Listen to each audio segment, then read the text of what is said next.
शर्म आनी चाहिए उन मीडिया को जो अच्छे सिंगरों को प्रमोट नहीं करते हैं, और जब अश्लीलता पे कोई सिंगर उतर जाता है, अश्लील गाने गाते हैं, तो उनके पास दौड़ के जाते हैं और उनसे सवाल करते हैं।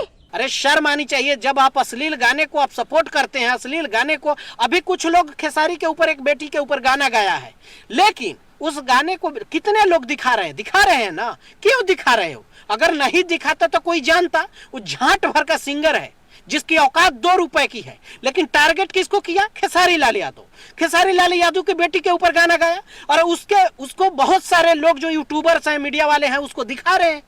जिसकी व्यूज 400 व 200 है, उसको मीडिया वाले कवर करके, लोग सर्च करके उसको कई हजार पहुंचा दिए। तो ये तो गलत है ना। अब ये लोग खोद रहे हैं खेसारी लाल यादव को कि खेसारी लाल यादव कुछ बोले, उनको चैलेंज दे रहे हैं। अरे शर्म करो यार, ईमान नाम की चीज है कि नहीं है? अगर खेसारी लाल यादव उस चीजों को इग्नोर कर रहे हैं, खेसारी लाल यादव लाइव आए या कभी भी आके उसको, अगर उस चीजों को अगर एक बार बोल देंगे तो उसका व्यूज टन से ऊपर चल जाएगा और उसको लोग जानने लगेंगे।